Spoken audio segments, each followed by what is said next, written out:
Janda Sakti.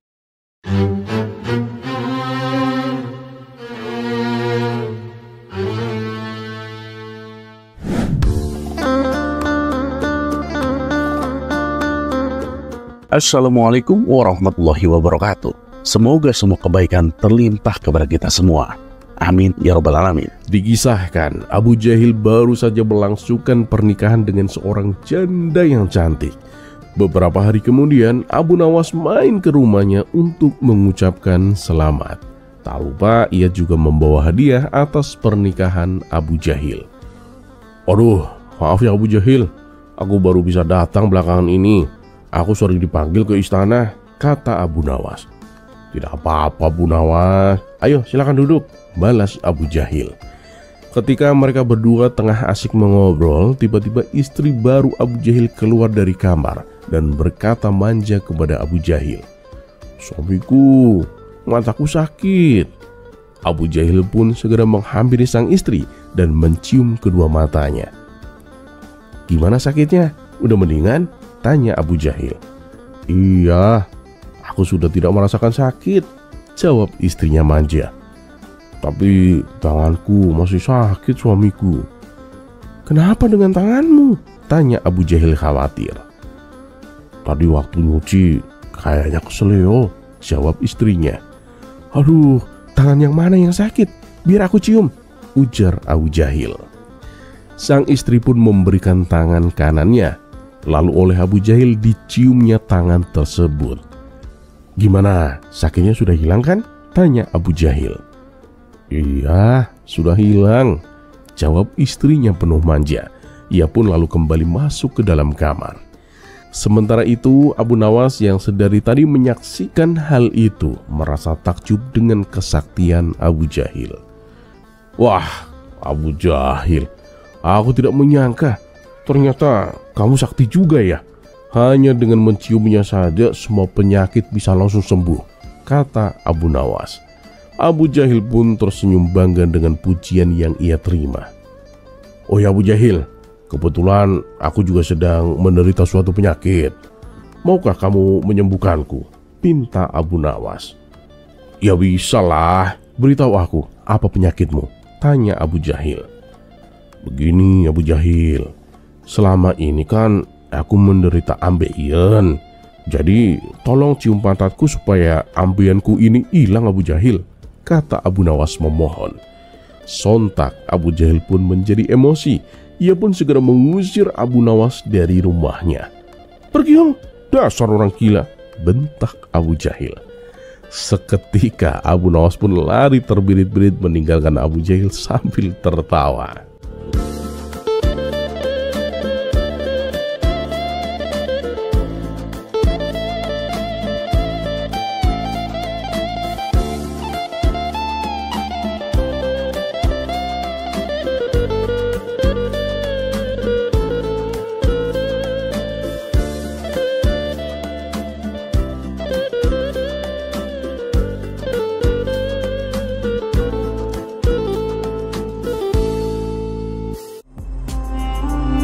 Kisah selanjutnya,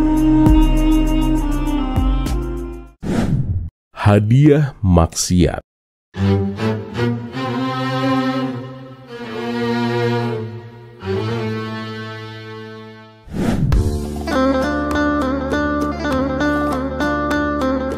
Seperti kita ketahui, hubungan antara Abu Nawas dengan Baginda Raja sangatlah akrab. Hampir setiap hari ia diundang ke istana, sekedar untuk menghibur sang raja. Bahkan Abu Nawas kerap kali membantu memecahkan berbagai masalah yang menimpa kerajaan. Suatu hari ketika Abu Nawas hendak pergi ke istana, ia dihadang oleh seorang lelaki miskin. Ya Abu Nawas, hendak kemana kamu? Tanya lelaki miskin itu. Mau ke istana menghadap Baginda Raja. Kenapa memangnya? Jawab Abu Nawas. Lelaki itu menghela nafas panjang. Ketahuilah Abu Nawas, aku ini orang yang sering melanggar hukum di negeri ini. Aku sering mabuk-mabukan, tidak pernah bayar pajak, dan sering mencuri makanan. Katakan kepada rajamu itu, hukuman apa yang akan aku terima? Abu Nawas pun mengangguk. Oh, baiklah, nanti akan aku beritahu kepada Baginda Raja. Dan setelah itu ia pun melanjutkan perjalanannya. Beberapa saat kemudian Abu Nawas berpapasan dengan lelaki kedua. Kali ini seorang yang sangat kaya raya. Abu Nawas, mau kemana kamu? Tanya lelaki itu. Aku mau ke istana menghadap Baginda Raja, jawab Abu Nawas.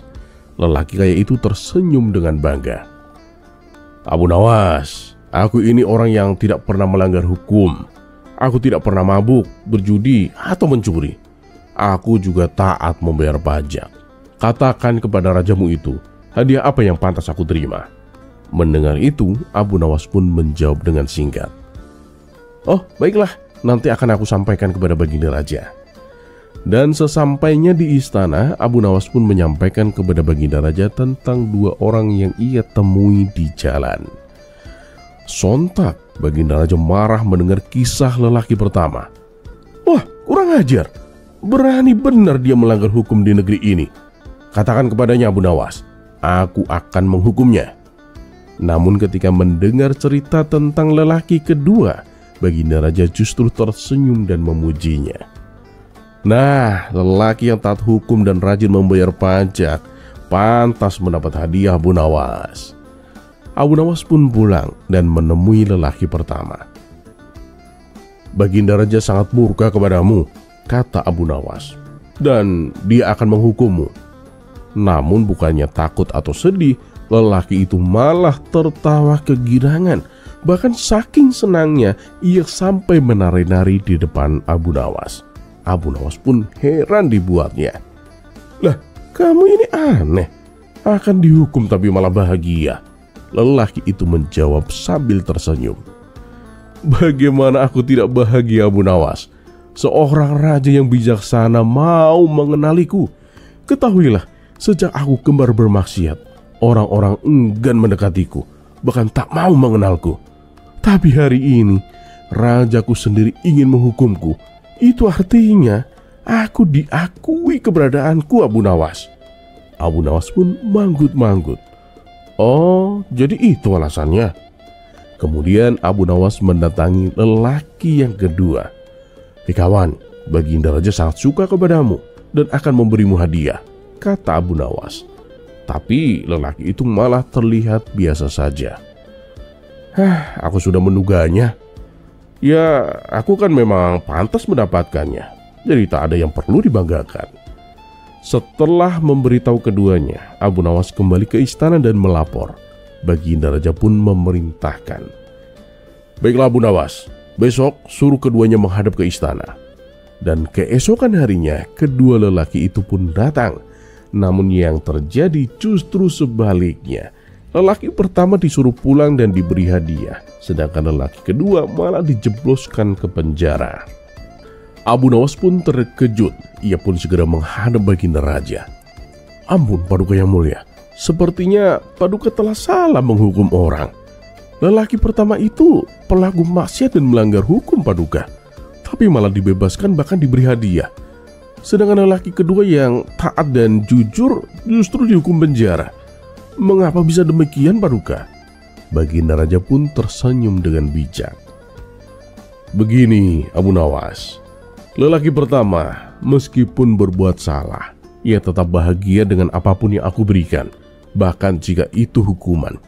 Ia menghargai dan bangga dengan pemberianku.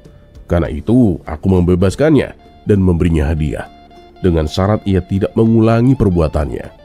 Nah, lelaki yang kedua, ia sama sekali tidak menghargai pemberianku. Padahal aku ini rajanya. Karena kesombongan dan rasa angkuhnya, aku menghukumnya sebagai pelajaran. Mendengar penjelasan itu, Abu Nawas pun akhirnya memahaminya.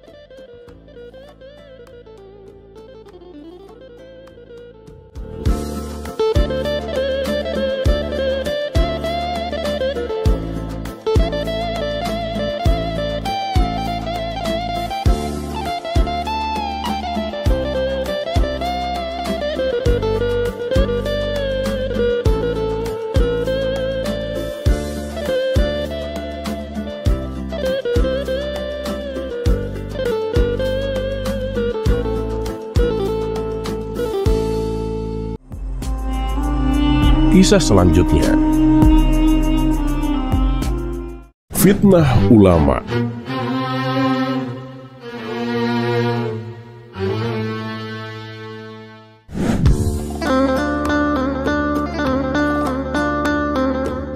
Diceritakan Baginda Raja kedatangan seorang tamu.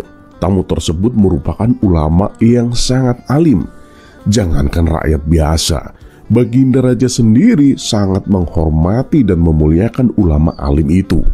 Kedatangannya ke istana pun disambut hangat dan penuh sukacita. "Saya sungguh tidak menyangka Tuan Syekh berkenan datang ke sini," ucap Baginda Raja meluapkan kebahagiaannya. Ulama alim itu kemudian dijamu dengan berbagai macam hidangan yang istimewa. Sementara itu, di tempat lain, Abu Nawas tampak gelisah. Pasalnya, ia baru saja kehilangan keledai miliknya. Ia sudah mencari ke sana kemari, bertanya kepada banyak orang, namun usahanya tidak membuahkan hasil. Dan di tengah kegelisahannya, sang istri datang menghampirinya. "Suamiku, bukankah hari ini kamu ada janji dengan Baginda Raja?" tanya sang istri. "Oh iya, aku hampir aja lupa. Tapi bagaimana ini? Keledainya aja belum ketemu," sahut Abu Nawas. "Udah, jangan pikirkan dulu keledaimu. Lebih baik sekarang kamu temui Baginda Raja, daripada nanti kamu malah mendapatkan hukuman," timpal sang istri. Akhirnya Abu Nawas pun terpaksa menghentikan pencariannya dan memutuskan pergi ke istana. Sesampainya di sana, ia melihat Baginda Raja sedang duduk bersama tamu istimewanya itu. Mengetahui tamunya adalah ulama yang alim, tiba-tiba terlintas sebuah ide konyol di benak Abu Nawas. Ia segera menghampiri mereka berdua dan membentak sang ulama. "Tuan Syekh, kamu telah mencuri keledaiku." Mendengar tuduhan itu, ulama alim tersebut pun terkejut bukan main. "Maaf Tuan, tapi saya sungguh tidak tahu apa-apa," jawabnya dengan santun. "Sudahlah, kamu jangan berpura-pura," bentak Abu Nawas lagi. Tak terima melihat perlakuan kasar itu, Baginda Raja segera menghardiknya. "Hei Abu Nawas, kamu sadar apa yang kamu lakukan? Tidak tahukah kamu siapa dia?" "Maaf Paduka, saya tahu dia itu ulama alim. Tapi ini urusanku dengan dia Paduka. Dan saya mohon Paduka jangan ikut campur," jawab Abu Nawas. Mendengar itu, Baginda Raja seketika emosi. Ia pun menyuruh beberapa pengawal untuk menangkap Abu Nawas. Namun niatnya dicegah oleh sang ulama. "Wahai Paduka Raja, janganlah engkau menjadi raja yang zalim, yang mudah menghukum rakyatnya," tutur sang ulama. Karena takzim kepada ulama itu, Baginda Raja pun mengurungkan niatnya. "Baiklah Tuan, tapi apa buktinya kalau saya mencuri keledai milik Tuan?" tanya sang ulama. Ya aku tidak mau tahu. Pokoknya kamu yang mencuri keledaiku," balas Abu Nawas. Sang ulama pun menjadi bingung. Bagaimana tidak? Ia dituduh melakukan sesuatu yang bahkan tak pernah ia pikirkan sama sekali. Ia pun menengadahkan tangannya seraya berdoa. "Ya Allah, bebaskanlah aku dari fitnah dan kembalikanlah keledai orang ini ya Allah." Tak lama setelah doa itu dipanjatkan, datanglah seorang menteri istana menghampiri Abu Nawas. "Ya Abu Nawas, barusan aja aku dari rumahmu. Ternyata kamu malah di sini." "Memangnya ada apa Tuan Menteri?" tanya Abu Nawas. "Tadi saat aku hendak berangkat ke sini, aku melihat seekor keledai masuk ke pekaranganku. Dan setelah aku amati, ternyata itu keledai milikmu. Lalu aku bawa ke rumahmu. Kamu malah gak di rumah. Aku sudah menyerahkannya kepada istrimu." "Jadi keledaiku sudah ada di rumah Tuan Menteri?" tanya Abu Nawas. "Iya, betul udah ada di rumah," jawab sang menteri. Abu Nawas pun merasa bahagia dan mengucapkan syukur. "Tuh, kamu dengar sendiri kan Abu Nawas? Bukan dia pelakunya. Jadi jangan suka memfitnah orang," kata Baginda Raja. Saya sudah tahu kalau ulama itu bukan pelakunya, Paduka, sahut Abu Nawas dengan tenang. Baginda Raja pun heran dengan pengakuan itu. Lah, kalau udah tahu, kenapa kamu fitnah dia? Bahkan sampai berkata kasar kepadanya. Begini, Paduka yang mulia, seharian ini saya sudah putus asa mencari keledai saya yang hilang. Dan saya tahu beliau itu tak mungkin mencurinya. Hanya saja saya ingin ada orang yang bertakwa yang berdoa agar keledaiku ditemukan. Karena saya sendiri merasa tak mampu berdoa dengan baik, Paduka. Saya ini kan bukan orang bertakwa di hadapan Allah. Dan sekarang alhamdulillah keinginanku tercapai. Keledaiku kembali berkat doa orang bertakwa seperti beliau. Mendengar penjelasan itu, Baginda Raja pun hanya bisa geleng-geleng kepala melihat kelakuan Abu Nawas yang sungguh konyol.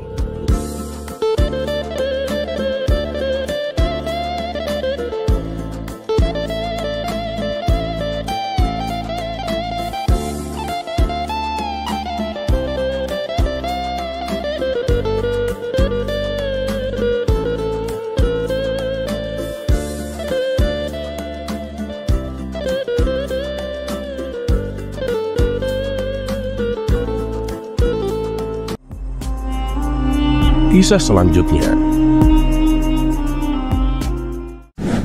Gadis Keledai.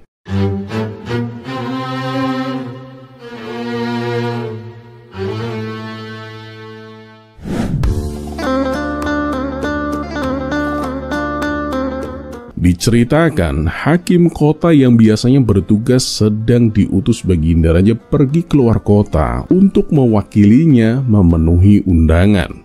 Saat Tuan Hakim berada di luar kota, datanglah dua perkara kejahatan sekaligus. Kasus pertama adalah seorang pemuda yang membawa lari anak perempuan tetangganya. Sedangkan kasus kedua adalah seorang pencuri yang membawa lari keledai milik majikannya.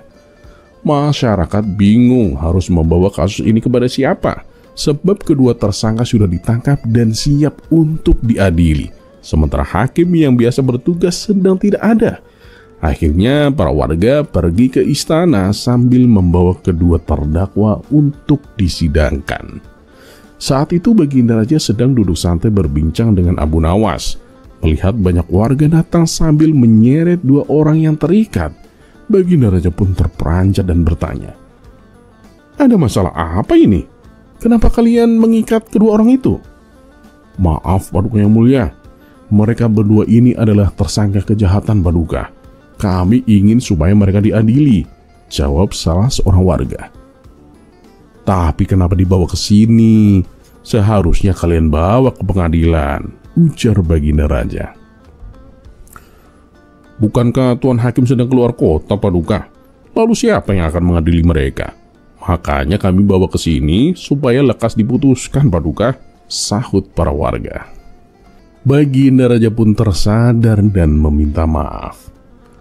"Baiklah, perkara ini saya serahkan kepada Abu Nawas. Kebetulan ia sedang ada di sini, dan saya yakin Abu Nawas bisa membuat keputusan yang adil," tutur Baginda Raja. Maka diadakanlah sidang dadakan di aula istana, disaksikan langsung oleh Baginda Raja. Abu Nawas memanggil terdakwa pertama dan bertanya, "Apa kesalahanmu?" "Saya telah membawa lari anak gadis tetangga saya, Tuan," jawab pemuda itu. "Kenapa kamu melakukannya?" tanya Abu Nawas lagi. "Kami berdua ini saling mencintai, Tuan, tapi orang tuanya tidak merestui," balas si pemuda. Abu Nawas kemudian memanggil orang tua si gadis untuk diajak berdiskusi. Dan setelah selesai, orang tua si gadis akhirnya pun memberikan restu. Abu Nawas kemudian memutuskan bahwa terdakwa pertama dihukum penjara 2 hari. Kasus pertama pun selesai. Kemudian giliran terdakwa kedua dipanggil. "Kejahatan apa yang kamu lakukan?" tanya Abu Nawas. "Saya telah membawa lari keledai majikan saya, Tuan," jawabnya. "Untuk apa kamu melakukan itu?" tanya Abu Nawas kembali. "Rencananya keledai itu akan saya sembelih untuk pesta bersama teman-teman saya, Tuan," jawab terdakwa. Abu Nawas lalu berkata, "Baiklah, atas perbuatanmu itu, Aku putuskan kamu dihukum 2 tahun penjara." Terdakwa kedua pun protes keras. "Ah, ini tidak adil. Terdakwa pertama yang membawa lari anak gadis orang hanya dihukum 2 hari. Sedangkan saya yang hanya membawa seekor keledai divonis 2 tahun. Ampun Paduka. Paduka telah keliru menunjuk dia menjadi hakim." Baginda Raja sendiri sebenarnya agak kurang setuju dengan keputusan Abu Nawas, tapi ia menahan diri karena ingin mendengar penjelasannya. "Woi Abu Nawas, bisa jelaskan alasanmu?" tanya Baginda Raja.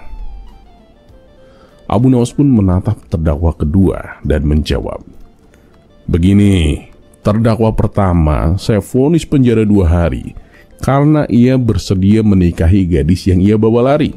Dan orang tua si gadis pun sudah merestuinya.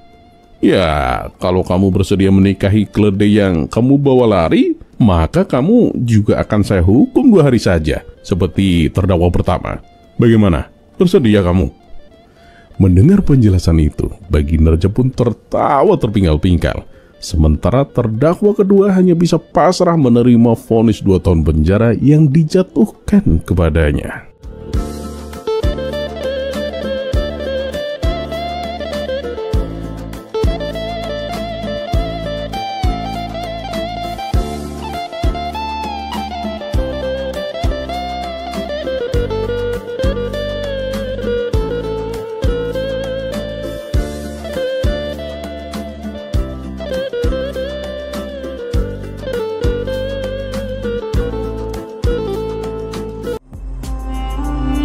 Kisah selanjutnya.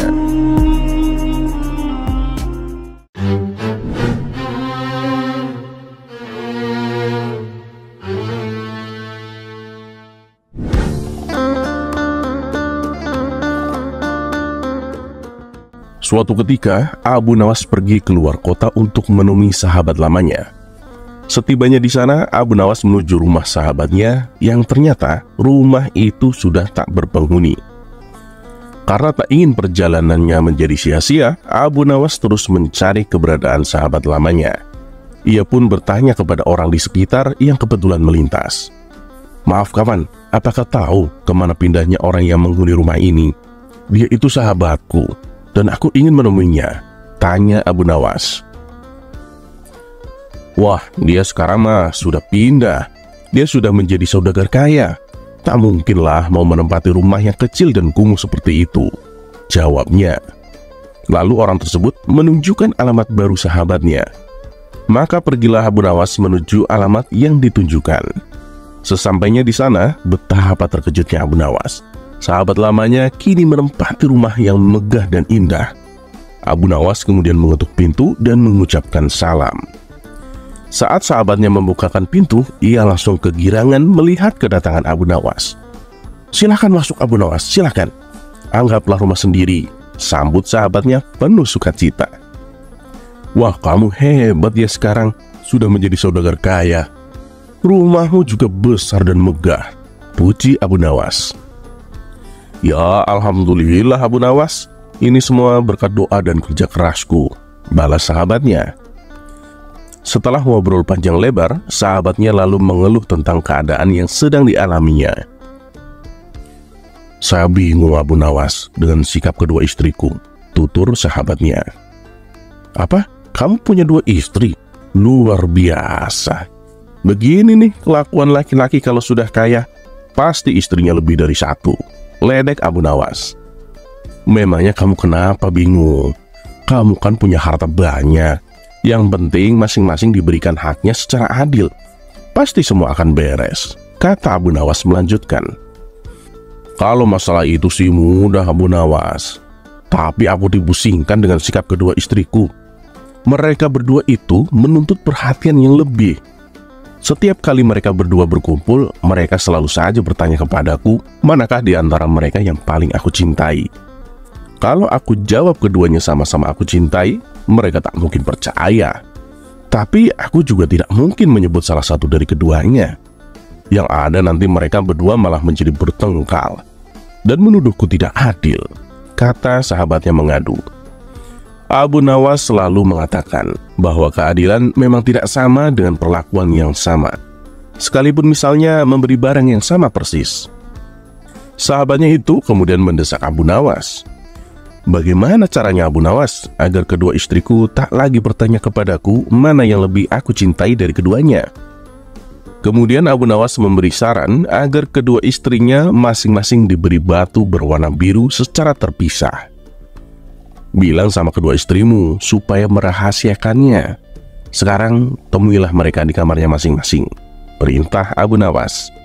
Sahabatnya itu segera menuruti saran daripada Abu Nawas. Satu persatu ia memasuki kamar istrinya dan memberikan batu berwarna biru. Wahai istriku, tolong ya, jaga rahasia ini dan simpan rapat-rapat batu ini. Jangan sampai ada yang tahu. Pesan sahabatnya kepada istri pertama dan istri kedua secara terpisah. Setelah selesai menjalankan perintah tersebut, sahabatnya lalu kembali menemui Abu Nawas. Saranmu sudah aku lakukan, Abu Nawas. Kemudian apa lagi yang harus aku kerjakan? Tanya sahabatnya. Begini, sekarang aku akan berpura-pura bertanya.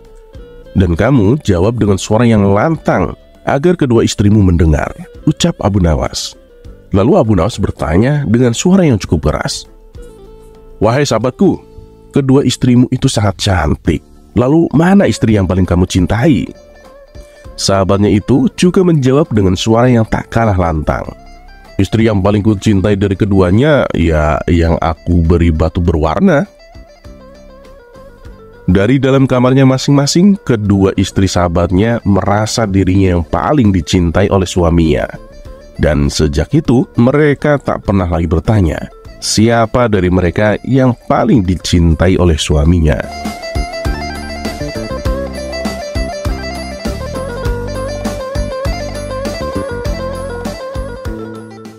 Kisah selanjutnya.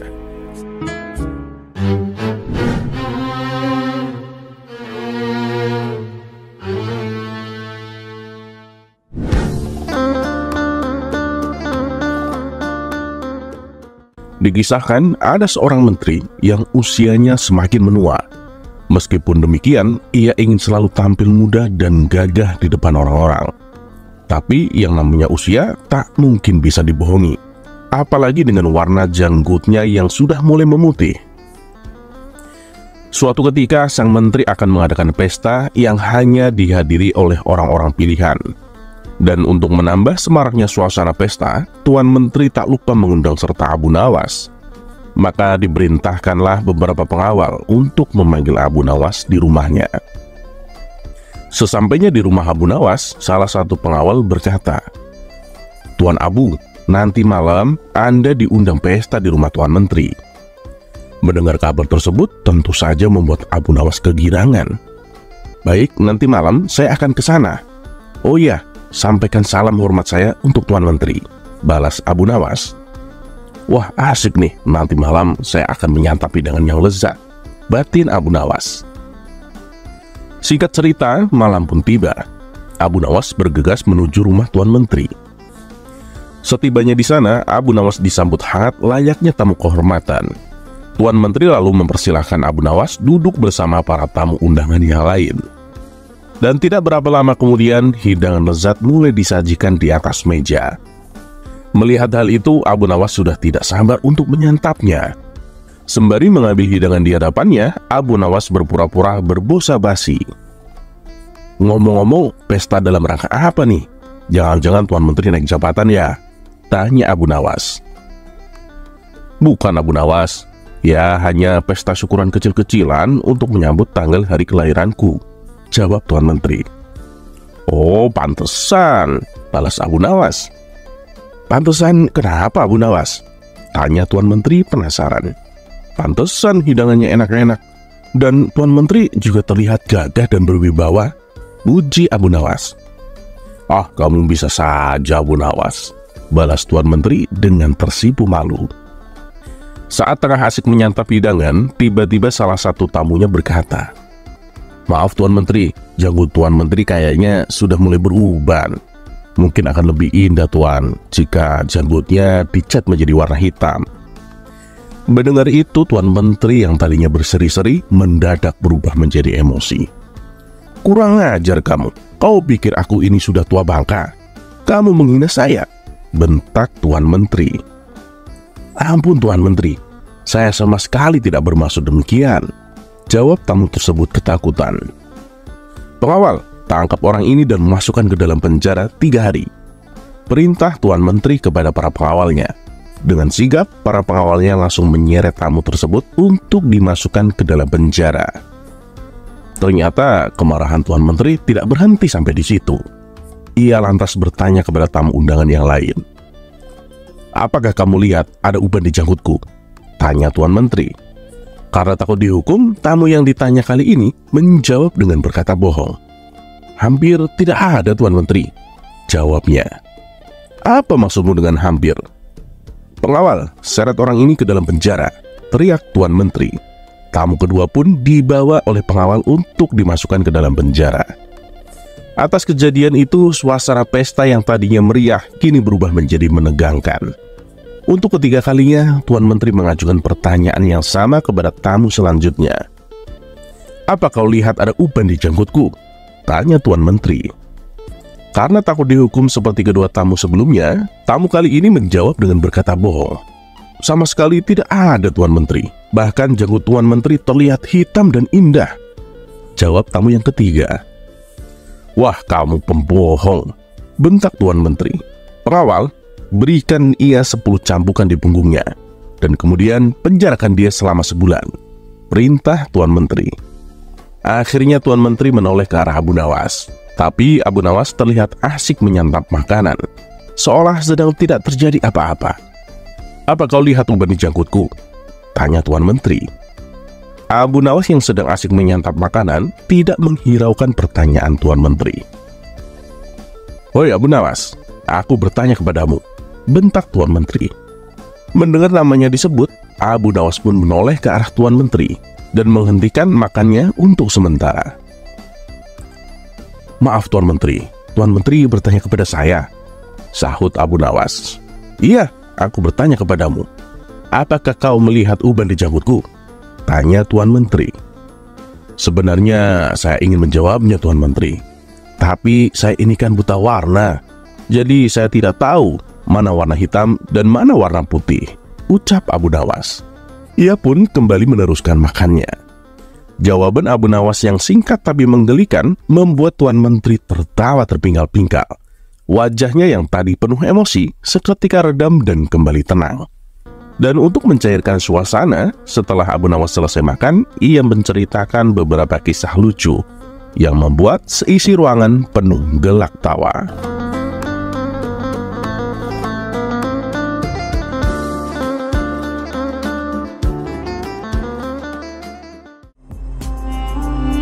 Kisah selanjutnya.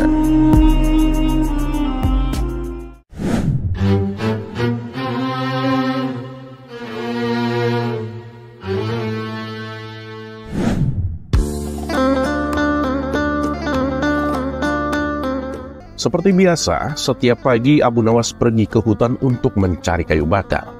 Kali ini Abu Nawas mendapatkan kayu lebih banyak dari biasanya. Ia pun tak lupa memanjatkan syukur kepada Allah. Kayu bakar yang banyak ini pasti akan menghasilkan uang yang melimpah, pikir Abu Nawas. Tapi saat ia hendak memanggul kayu tersebut, Abu Nawas tak mampu melakukannya. Kemudian lewat 2 orang kawan Abu Nawas. Ya Abu Nawas, banyak sekali kayumu itu. Kamu gak akan mampu memikulnya sendirian, kata kawannya. Iya nih, kebetulan sekali kalian datang. Coba bantu meletakkan kayu ini di punggungku, pinta Abu Nawas. Waduh, mohon maaf nih Abu Nawas. Kebetulan kami juga lagi ada kepentingan mendesak. Kami nggak bisa membantumu. Ya, semoga Allah menolongmu Abu Nawas, jawab mereka berdua dan pergi meninggalkan Abu Nawas. Alah, bilang saja nggak mau bantu. Pakai banyak alasan segala, gerutu Abu Nawas dalam hati. Dengan sekuat tenaga, Abu Nawas mengangkut kayu itu seorang diri. Namun kejadian naas dialaminya. Ia terpeleset dan jatuh. Kayu-kayu yang dibawanya pun jatuh berserakan di mana-mana. Abu Nawas melihat ke arah sekitar, menengok kanan kiri. tapi tak ada seorang pun di situ untuk dimintai bantuan. Tiba-tiba lewatlah seorang yang berperawakan tinggi dan besar. Kawan, tunggu. Aku minta tolong dong, kumpulin kayu bakar yang berserakan dan meletakkannya di punggungku, pinta Abu Nawas. Boleh, tapi upahnya apa nih kalau aku membantumu? Tanya lelaki itu. Nggak ada apapun kawan, jawab Abu Nawas. Baiklah, balas lelaki tersebut dengan tersenyum. Ia lalu membantu Abu Nawas mengumpulkan kayu yang berserakan dan meletakkannya di punggung Abu Nawas. Kemudian Abu Nawas melanjutkan perjalanannya menuju pasar. Dari hasil penjualan kayunya, Abu Nawas mendapatkan uang yang cukup banyak. Saat ia hendak pulang, tiba-tiba ia dihadang lelaki yang telah menolongnya. Lelaki itu menjulurkan tangannya sambil berkata, "Mana upahku?" "Upah? Upah yang mana?" tanya Abu Nawas heran. "Lah, tadi kan kamu bilang akan memberiku upah," balas lelaki tersebut. Maka terjadilah percekcokan di antara mereka berdua. Karena tak ada yang mau mengalah, lalu mereka sepakat untuk membawa masalah ini ke hadapan Tuan Hakim. Dan singkat cerita, sampailah mereka berdua di hadapan Tuan Hakim. Mereka lalu mengadukan masalahnya. "Tuan Hakim, Abu Nawas ini sudah berjanji akan memberi saya upah. Tapi ketika saya tagih, dianya nggak mau memberikannya," ujar lelaki itu. "Benar kamu nggak mau memberikannya, Abu Nawas?" tanya Tuan Hakim. "Ya benar sih, tapi aku bilangnya kan nggak ada apapun. Namun dia memaksaku untuk memberikan upah," kata Abu Nawas membela diri. "Apapun janjimu, kamu harus memberikannya, Abu Nawas. Saya kira ini adalah keputusan yang adil untuk kalian berdua," tutur Tuan Hakim. Mendengar keputusan Tuan Hakim, Abu Nawas terdiam beberapa saat. Ia pun mulai menangkap maksud dari ucapan Tuan Hakim. "Baiklah Tuan Hakim, saya akan memberikan dia upah sesuai dengan apa janji saya," ucap Abu Nawas. Abu Nawas lalu mengambil kantong kosong di sakunya dan memberikannya kepada lelaki tersebut. Betapa girangnya lelaki itu. Ia segera meraih kantong dari Abu Nawas dan tangannya merogoh ke dalam kantong itu. Menyadari bahwa itu adalah kantong kosong, lelaki tersebut menjadi marah. "Apa-apaan ini? Abu Nawas menipuku, Tuan Hakim. Dia memberikan kantong kosong," kata lelaki itu mengadu. "Memangnya apa isi kantong itu?" tanya Tuan Hakim. "Gak ada apapun, Tuan Hakim," jawab lelaki tersebut. "Nah, kalau gitu Abu Nawas berarti sudah membayar upahnya. Bukankah Abu Nawas bilang kalau upahnya adalah nggak ada apapun?" jelas Tuan Hakim. "Dengan ini, permasalahan kalian saya anggap selesai. Silahkan kalian berdua pulang ke rumah masing-masing," ucap Tuan Hakim. Terlepas apakah cerita ini adalah cerita fiksi atau kenyataan, teruslah berbuat kebaikan. Karena ketahuilah, kita mungkin tahu berapa umur kita sekarang, tapi tak ada yang tahu berapa sisa umur kita. Dan seperti biasa, terima kasih. Wassalamualaikum warahmatullahi wabarakatuh.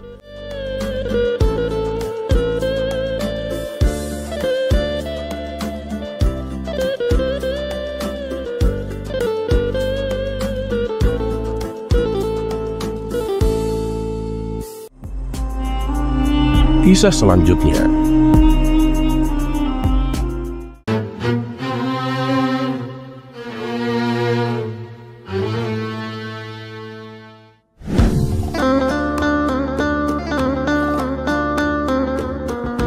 Meskipun keseharian Abu Nawas disibukkan oleh pekerjaan, ia selalu menyempatkan waktunya untuk mengajarkan agama kepada anak-anak kecil di majelisnya.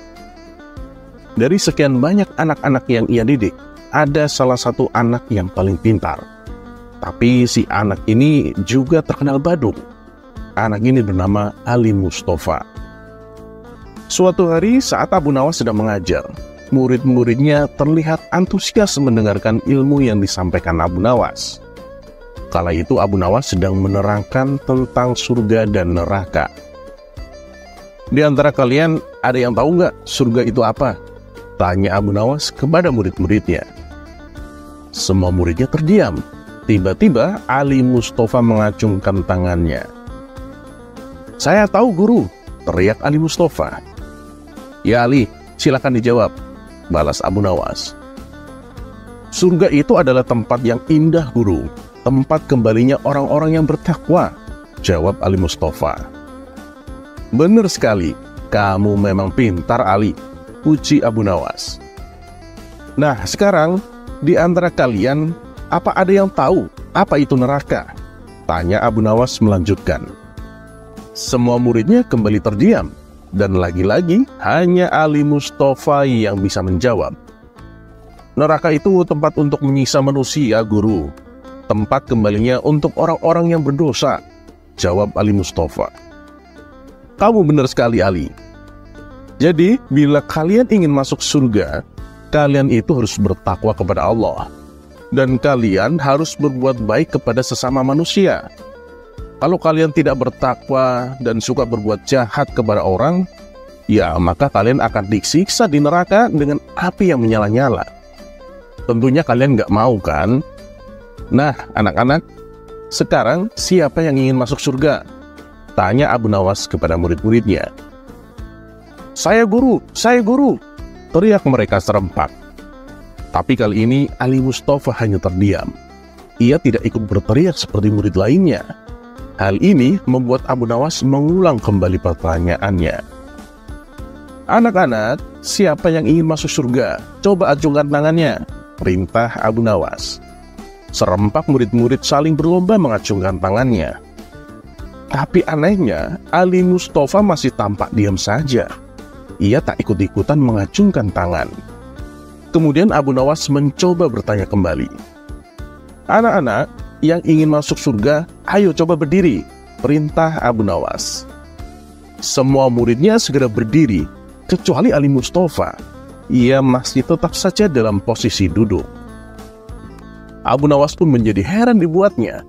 Ia lalu mendatangi Ali Mustafa dan bertanya, Ali, apa kamu gak mau masuk surga? Tanya Abu Nawas. Tentu saya mau dong guru, jawab Ali Mustafa. Lalu kenapa kamu kok gak ikutan berdiri seperti teman-temanmu? Tanya Abu Nawas kembali. Lah, memang mau berangkat ke surga sekarang guru? Wah, kalau gitu saya harus minta izin orang tua dulu, balas Ali Mustafa dengan polosnya. Mendengar itu Abu Nawas hanya terdiam 1000 bahasa.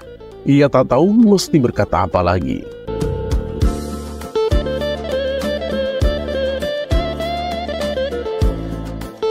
Terlepas apakah cerita ini adalah cerita fiksi atau kenyataan, teruslah berbuat kebaikan. Karena ketahuilah, kita mungkin tahu berapa umur kita sekarang, tapi tak ada yang tahu berapa sisa umur kita. Dan seperti biasa, terima kasih. Wassalamualaikum warahmatullahi wabarakatuh.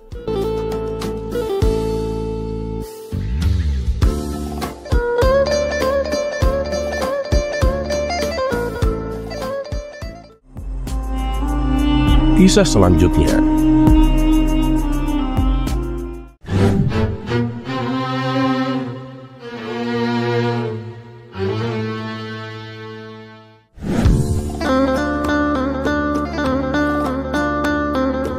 Sore itu, Abu Nawas tampak kebingungan. Pasalnya ia kembali kehilangan keledainya. Dasar emang keledai sialan, bikin repot aja. Kalau terus-terusan hilang begini, besok akan kujual, gerutu Abu Nawas. Kemudian ia pun berkeliling kampung untuk mencari keledainya yang kabur itu. Namun setelah ia berjalan ke sana kemari, keledainya masih belum juga ditemukan. Karena sudah merasa lelah, ia memutuskan untuk beristirahat sebentar di depan rumah salah satu warga. Ternyata di rumah tersebut ada sepasang kekasih yang sedang dilanda asmara. Sayup-sayup Abu Nawas mendengar rayuan si lelaki kepada kekasihnya. Wahai pujaan hatiku, engkau adalah segalanya bagiku. Selamanya aku ingin selalu bersamamu. Si wanita pun membalas, aku juga mencintaimu. Aku tak ingin kehilangan dirimu.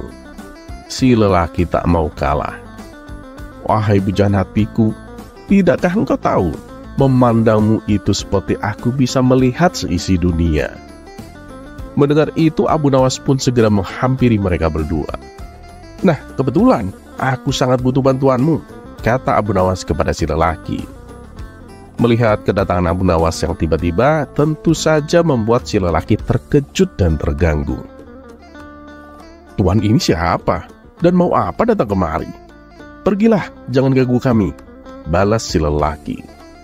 Maaf ya, bukannya aku bermaksud mengganggu kalian berdua, tapi aku sungguh membutuhkan pertolonganmu, timpal Abu Nawas. Ya sudah, beritahu aku apa yang bisa aku bantu, tanya si lelaki. Begini, aku telah kehilangan keledaiku. Aku sudah mencarinya kemana-mana, tapi belum juga kutemukan. Nah, sekarang aku minta tolong padamu, beritahu aku di mana keledaiku berada, pinta Abu Nawas. Mana aku tahu? Kenapa kau tanyakan itu padaku? Balas si lelaki. Loh, tadi kamu bilang pada kekasihmu, katanya dengan memandangnya kamu bisa melihat dunia dan seisinya. Makanya aku yakin kamu pasti tahu di mana keledaiku. Karena hilangnya kan masih berada di dunia ini, timpal Abu Nawas. Si pemuda menjadi emosi dengan perkataan Abu Nawas ini. Ngapain juga kamu mengurusi pembicaraanku? Urusi saja keledaimu yang hilang itu, bentak si lelaki. Jadi kamu gak tahu di mana keledaiku? Tanya Abu Nawas. Aku gak tahu dan gak mau tahu. Sekarang pergilah, jangan ganggu kami, jawab si pemuda. Masih muda tapi suka berbohong. Bagaimana nanti tuanya? Balas Abu Nawas. Nona, jangan percaya sama ucapannya itu. Dia itu pembohong, kata Abu Nawas kepada si wanita. Spontan si lelaki bertambah emosi. Apa maksudmu? Siapa yang pembohong? Ucap si lelaki tidak terima. Katanya kamu bisa melihat dunia dan seisinya. Keledaiku aja kamu tidak tahu. Bohong berarti kamu, jelas Abu Nawas sambil ngeloyor pergi.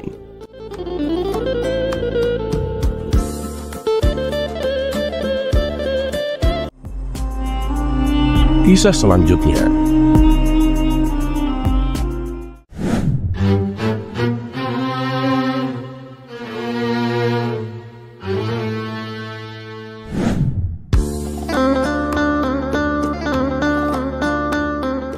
Ternyata kecantikan Abu Nawas telah menular kepada semua kawan-kawannya. Sudah tak jarang lagi mereka semua menyelesaikan masalahnya dengan sendiri.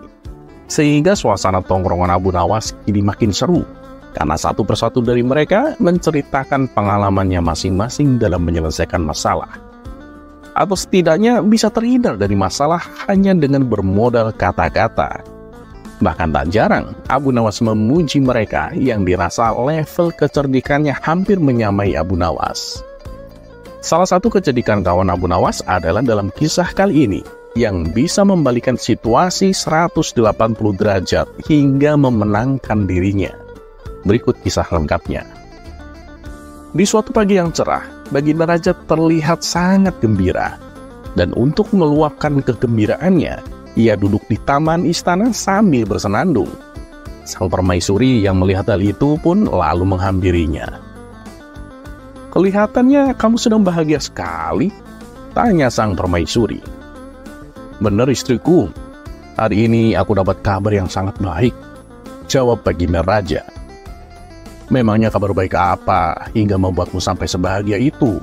Tanya sang permaisuri penasaran. Tadi malam aku bermimpi berjalan-jalan di taman surga yang indah. Nah, di dalamnya ada istana megah yang terbuat dari permata dan mutiara. Saat aku memasukinya, tiba-tiba ada suara misterius berkata kepadaku. Suara itu mengatakan kalau belum saatnya aku memasuki istana itu. Kelak istana itu akan menjadi milikku, asalkan aku berbuat adil untuk rakyatku dan juga mengasihi rakyat miskin. Seketika aku terbangun dari mimpiku. Mulai sekarang permaisuri, aku akan menyayangi dan mengasihi semua rakyatku, kata Baginda Raja. Di saat itulah terlintas di benak Baginda Raja sosok Abu Nawas. Selama ini aku sering mengerjai Abu Nawas. Aku akan panggil dia aku akan minta maaf kepadanya, pikir Baginda Raja. Maka beberapa pengawal istana diperintah untuk memanggil Abu Nawas. Tapi Paduka, bukankah Abu Nawas telah gila? Semenjak kematian ayahnya dan ketika Paduka menyuruh dia untuk menjadi hakim, ia berperilaku seperti orang tak waras, tutur salah satu pengawal. Sudah, bilang saja padanya kalau aku sudah tidak menginginkannya untuk menjadi hakim, balas Baginda Raja. Lalu berangkatlah beberapa pengawal menuju rumah Abu Nawas, dan sesampainya di sana, mereka langsung dibentak oleh Abu Nawas. Mau apa lagi kalian kesini? Pergi! Ardik Abu Nawas berpura-pura gila. Kami diutus Paduka Raja untuk meminta Tuan Abu datang ke istana. Dan kata Paduka Raja, beliau sudah tidak menginginkan Tuan Abu untuk menjadi hakim, jawab salah satu pengawal. Sejenak Abu Nawas terdiam. Dalam hati ia bertanya-tanya, kalau itu memang benar, lalu apa tujuan Baginda Raja memanggilku? Karena penasaran, Abu Nawas pun ikut bersama para pengawal berangkat ke istana. Dan tentunya masih dengan tingkah berpura-pura gila. Singkat cerita, datanglah Abu Nawas menghadap Baginda Raja. Hei Harun, kau selalu saja mengganggu istirahatku. Ada apa kau menyuruhku datang kemari? Tanya Abu Nawas. Karena mengira Abu Nawas sudah gila, Baginda Raja tak marah saat Abu Nawas memanggil hanya namanya saja. Iya Abu Nawas, aku minta maaf. Tujuanku memanggilmu kemari karena aku mau minta maaf. Karena selama ini kan aku sering mengerjaimu. Aku juga tak akan lagi memaksamu untuk menjadi hakim, kata Baginda Raja. Abu Nawas pun terkejut dengan perubahan pada diri Baginda Raja. Ia tak lagi mudah marah, malah bersikap santun kepada dirinya meskipun Abu Nawas telah berbuat tidak sopan. Bagaimana kalau kita makan-makan Abu Nawas? Apalagi kalau menunya hidangan ikan, pasti nikmat dan lezat, ajak Baginda Raja. Dan tanpa pikir panjang, Abu Nawas menyetujui ajakan tersebut. Kemudian Baginda Raja memerintahkan salah satu prajurit memanggil seorang nelayan untuk membawakan ikan. Tidak berselang lama, datanglah nelayan itu dengan membawa ikan-ikan permintaan dari Baginda Raja. Ternyata sang nelayan adalah kawan Abu Nawas yang juga cerdik seperti dirinya. Setelah memberikan ikannya, Baginda Raja menghadiahi sang nelayan berupa uang sejumlah 1.000 dinar dan mempersilahkan sang nelayan untuk pulang.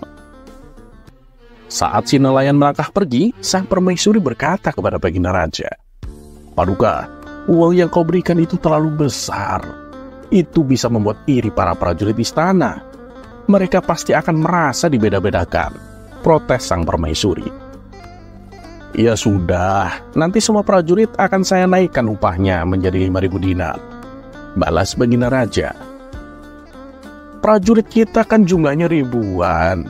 Kalau kamu melakukan itu, nanti dalam waktu beberapa hari saja semua harta kerajaan akan habis, ujar sang permaisuri.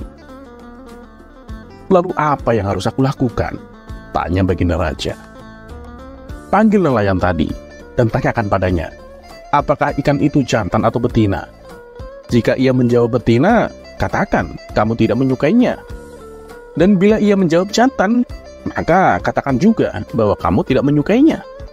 Lalu suruh dia mengembalikan uangnya dan beri dia uang sesuai dengan harga yang wajar, saran sang permaisuri.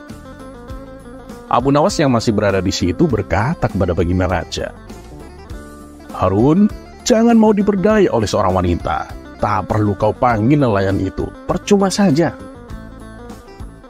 Akan tetapi Baginda Raja tak menghiraukannya. Ia tetap memanggil si nelayan dan bertanya kepadanya, nelayan, ikan yang kau berikan tadi jantan atau betina? Si nelayan lalu mencium lantai di mana ikan itu diletakkan. Ampun Paduka yang mulia, ikan ini bukan jantan, bukan pula betina, karena ikan ini telah dikebiri Paduka, jawab si nelayan. Baginda Raja pun tertawa mendengar jawaban tersebut dan memberinya tambahan uang 4.000 dinar. Saat si nelayan berjalan keluar istana, satu keping uang dinar jatuh ke lantai. Ia pun mengambilnya dengan cara membungkuk. Melihat hal itu, sang permaisuri kembali berkata kepada Baginda Raja, "Alangkah rendahnya sifat orang ini, sampai tak dapat berpisah dengan uang 1 dirham pun." Kemudian Baginda Raja hendak memanggil kembali nelayan tersebut. "Harun, jangan hentikan nelayan itu. Percuma saja, biarkan dia pergi," cegah Abu Nawas. Lagi-lagi Baginda Raja tidak menuruti saran Abu Nawas. Ia tetap memanggil kembali si nelayan. "Hei nelayan, betapa rendah dan hinanya dirimu. 1 dirham saja tidak kau relakan diambil orang. Padahal kan kau sudah punya uang yang cukup banyak dariku," kata Baginda Raja kepada si nelayan. "Maaf Paduka yang mulia, saya bukanlah orang yang hina. Uang hanya 1 dirham, siapa juga yang mau mengambilnya? Saya hanya menghargai dan mengagungkan kepingan uang 1 dirham. Karena di kepingan uang tersebut terukir gambar Paduka yang mulia. Jika uang itu aku tinggalkan di tanah, pasti akan terinjak-injak oleh orang yang lewat. Dan itu berarti tidak menghormati Paduka yang mulia," tutur si nelayan menjelaskan. Mendengar jawaban si nelayan, Baginda Raja kembali menjadi sangat gembira dan memerintahkan bendahara istana untuk memberinya lagi tambahan uang sejumlah 4.000 dinar. Setelah nelayan tersebut meninggalkan istana, Abu Nawas kembali berkata,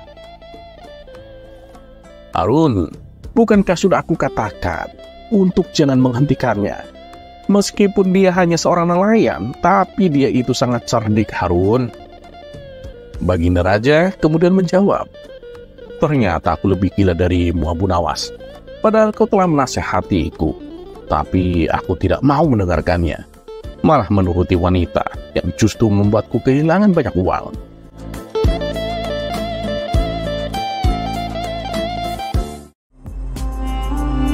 Kisah selanjutnya.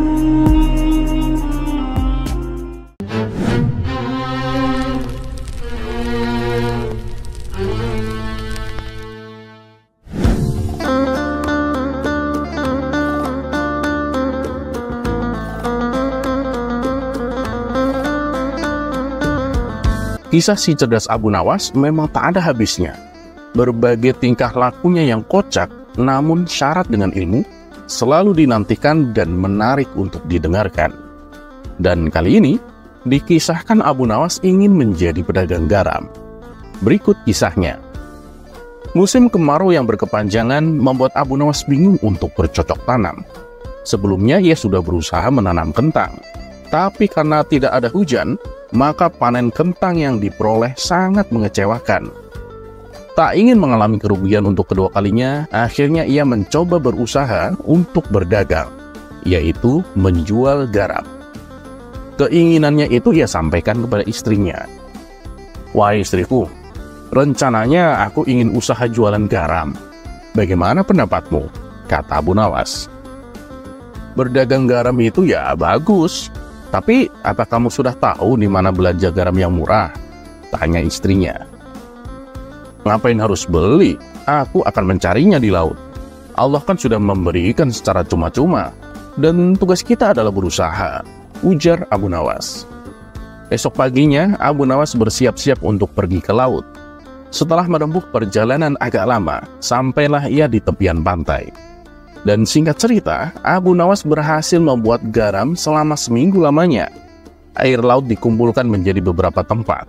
Dan di hari yang ke-7, Abu Nawas membawa pulang garam-garam tersebut. Namun saat perjalanan pulang, ia melewati sungai dan akhirnya berhenti untuk beristirahat. Abu Nawas meletakkan sekarung garam pada tumpuan kayu. Ia segera mandi lalu makan buah-buahan di hutan. Abu Nawas pun merasa sangat kenyang. Akhirnya rasa kantuk pun mulai menghampirinya. "Bila aku tidur di sini, nanti garamku bisa dicuri orang. Lebih baik garam ini aku sembunyikan dulu saja," pikir Abu Nawas. Seketika itu Abu Nawas pun langsung melihat ke suatu tempat yang aman. Ia langsung mengambil sekarung garam dan meletakkannya di sana. Setelah selesai, ia kemudian berjalan ke sebuah pohon rindang untuk tidur istirahat. Beberapa saat kemudian, Abu Nawas pun terbangun, lalu bergegas mengambil sekarung garam miliknya. "Aku harus cepat pulang, pasti istriku sudah lama menungguku," ucap Abu Nawas. Dan setibanya di rumah, Abu Nawas terdengar berteriak memanggil sang istri. "Istriku, istriku, ini aku sudah pulang membawa garam," kata Abu Nawas.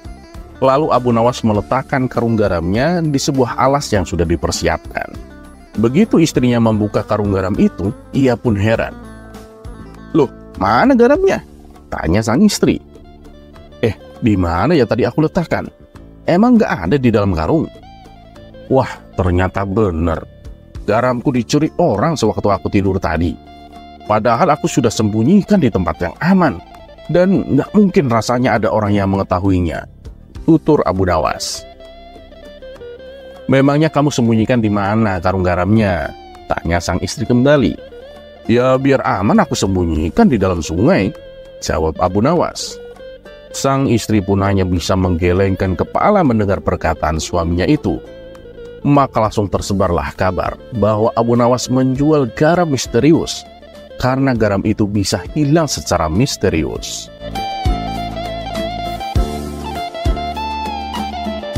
Terlepas apakah cerita ini adalah cerita fiksi atau kenyataan, karena hikmah adalah barang hilang seorang muslim. Di mana ia menemukannya, maka ia berhak mengambilnya. Dan satu yang harus selalu kita tahu, bahwa Allah Subhanahu wa Ta'ala tidak pernah menjanjikan bahwa langit itu selalu biru, bunga selalu mekar, dan mentari selalu bersinar. Tapi ketahuilah bahwa Dia selalu memberi pelangi di setiap badai, senyum di setiap air mata, berkah di setiap cobaan, dan jawaban di setiap doa. Dan seperti biasa, terima kasih. Wassalamualaikum warahmatullahi wabarakatuh.